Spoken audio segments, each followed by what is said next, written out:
우리가 선진국이라고 하면은 노후자금을 몇 억원씩 들고 있는 나라 이렇게 생각하는데 아니에요. 세상을 떠날 때까지 최소 생활비 정도를 공적 사적 연금으로 확보하는 나라 7, 80% 이게 선진국이에요. 프랑스에서 155년 동안에 진행이 된 게 이웃나라 일본에서 35년 동안에 진행이 됐습니다. 4배의 속도로. 그래서 일본이 적응을 못하고 지난 20년 넘게 저 고생을 한 거거든요. 근데 우리나라는 일본도 저리 가라 25년 동안에 진행이 됩니다. 프랑스 같은 나라는 155년 동안에 서서히 적응해 가면 돼요. 우리나라는 25년 동안에 총알같이 적응하지 않고는 살아갈 수가 없게 됐다는 거예요. 지금까지 상식으로 생각했던 것들, 주택에 관한 생각, 애들 결혼에 관한 생각, 애들 교육에 관한 생각, 나의 노후에 관한 생각, 이런 생각들을 빨리빨리 180도 바꿔야 된다는 겁니다. 그 중에서요, 가정경제 측면에서 가장 지금 우리가 시급하게 바꿔야 될 게 뭐냐? 절약입니다. 제가 어디 가서 절약을 얘기하면 많은 분들이 김사는 표정이지요. 오늘 재테크 강좌라니까 뭐 종목이나 하나 기발한 거 찍어줄까 하고 왔더니 겨우 한다는 말이 절약하라고? 아니 세상에 그걸 모르는 사람이 어디가 있어. 다 그런 표정들 하시는 겁니다. 그런데 우리가 알아야 될 게 뭐냐? 우리는 의식하지 못하고 우리는 아낀다고 생각하는데 미국, 일본 선진국 사람들이 우리를 보면은 너무나 낭비 요인, 거품 요인이 많다는 거예요.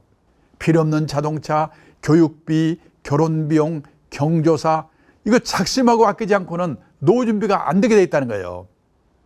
얼마 전에요. 이 중앙일간지에 의미 있는 기사가 있었기 때문에 읽어드리겠습니다. 결핍의 시대 대비해 어떤 무기 준비하나요? 결핍은 있어야 할 것이 없어지거나 모자란 상황을 말합니다. 고도성장 시대에는 이 있어야 할 것의 기준이 높아도 괜찮았습니다. 성취할 기회가 많았으니까요. 하지만 성취의 기회가 적고 평준화하는 이 저성장 시대에는 있어야 할 것의 기준이 높을수록 좌절하고 불행해질 확률이 높아집니다. 그래서 요즘 생각이 있는 부모들은 다른 것보다도 자기 애들에게 결핍에 적응하는 방식을 가르치고 있다는 겁니다. 제가 재작년인가요? 어느 모임에 갔더니 유명한 교수님이 저 옆에 있는데 외동딸이래요. 그해 봄에 대학을 졸업했는데 그때까지 취업을 못했답니다. 괜찮은 대학 나왔고 유명한 교수가 한 번만 부탁하면 안 될 것도 없는데 안 한답니다. 재수해서라도 네 힘으로 들어가라. 결핍에 적응하는 방식을 가르치기 위해서. 자기 딸이 용돈이 구한 것 같은데 자기 돈이 있거든요. 주고 싶은 마음이 꿀뚝 같은데 참고 참는데요. 결핍에 적응하는 방식을 가르치기 위해서. 우리가 그걸 안 해가지고 우리 애들이 지금 장난이 아니거든요. 한번 이따 시내 서점에 들려보세요. 우리나라 서점에도 여자의 습관, 우아하게 가난해지는 법, 120만 한 달 살아보기 이런 책이 쫙 깔려 있습니다. 선진국이 걸어간 길을 우리가 그대로 따라가고 있거든요. 가면 갈수록 절약의 중요성이 높아질 거예요. 부모의 도리는 자녀의 운명을 결정하는 섭리를 대신하려 들지 않고 애정과 정의와 진실성과 유머라는 평범한 원리에 따라 자녀를 교육하는 것이며 대체로 교육받지 못한 부모들이 이러한 부모의 도리를 더 잘 지키고 있다. 우리가 선진국이라고 하면은 노후자금을 몇 억원씩 들고 있는 나라 이렇게 생각하는데 아니에요. 세상을 떠날 때까지 최소 생활비 정도를 공적 사적 연금으로 확보하는 나라 7, 80% 이게 선진국이에요. 우리나라는요. 여기에 해당하는 분이 누굽니까? 학교 선생님, 공무원, 군인 이분들밖에 없잖아요. 그러면 그동안에 우리나라 노인분들은 뭘 먹고 살았을까요? 1980년도만 해도 자식에도 안 쳤잖아요. 72%. 그때는. 근데 이게요. 지난 10몇 년 사이에 20%로 줄어버렸어요. 그 사이에. 앞으로 10년쯤 지나서 이 조사를 다시 하면요. 우리나라도 자녀의 도움을 받는다는 비율이 미국처럼 0.7, 일본처럼 1.9, 독일처럼 0.4 이렇게 될 거예요. 선진국 어느 나라도 자식이 부모의 주 생활비를 도와주는 나라가 없습니다. 또 도와줄 수가 없는 게 뭐냐면요. 1960년 기준 우리나라 여성 어머니들의 평균 수명이 몇 살이었는지 아십니까? 54세였습니다. 2018년 기준 우리나라 여성 어머니들의 평균 수명이 몇 살인 줄 아십니까? 86세. 32년 늘어났어요. 60년대까지만 해도 수명이 짧았기 때문에 노부모 부양기간이 평균 5년이면 끝났거든요. 근데 앞으로 100세 시대에는 25년에서 30년. 이제는 노인이 노인을 부양해야 되는 시대예요. 자식도 노인인데 나를 어떻게 도와줍니까? 근데 지금 우리나라는 보십시오.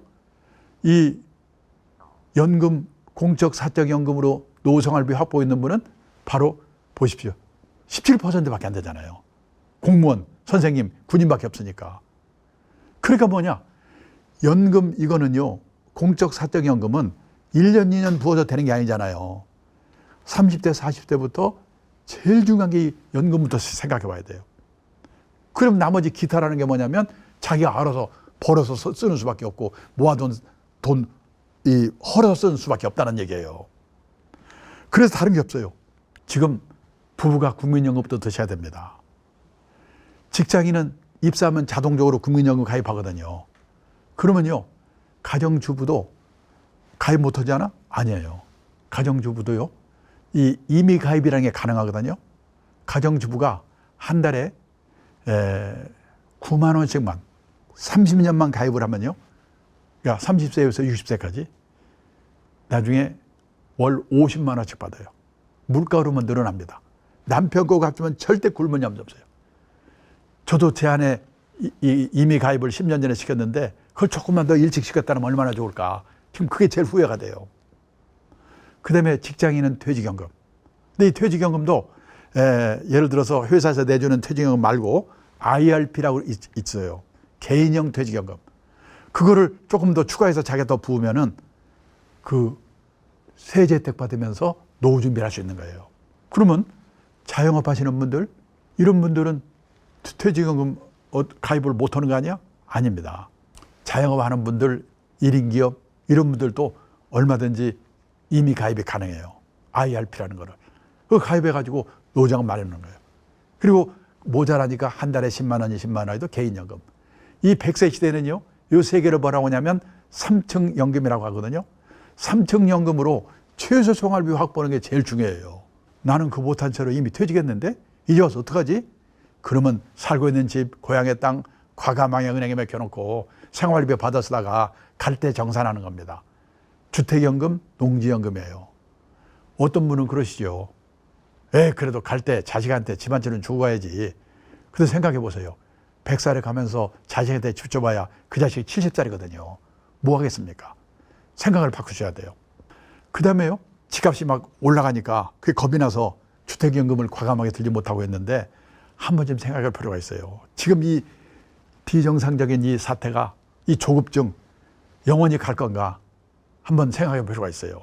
그래서 3층 연금 아니면 주택연금이나 농지연금으로 이 최소 생활비를 마련할 수 있는 준비를 하는 게 중요하다.